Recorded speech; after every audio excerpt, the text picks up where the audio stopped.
آدمی بی نماز حکومت خداوندی را چیکار کرد؟ جنایت کرد. نماز نمیخونه، فرمان پروردگارش نمیبره.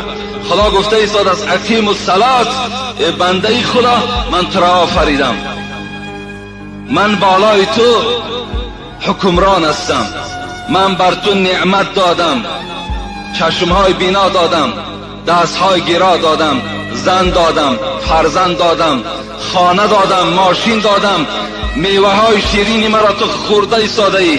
نماز بخوان.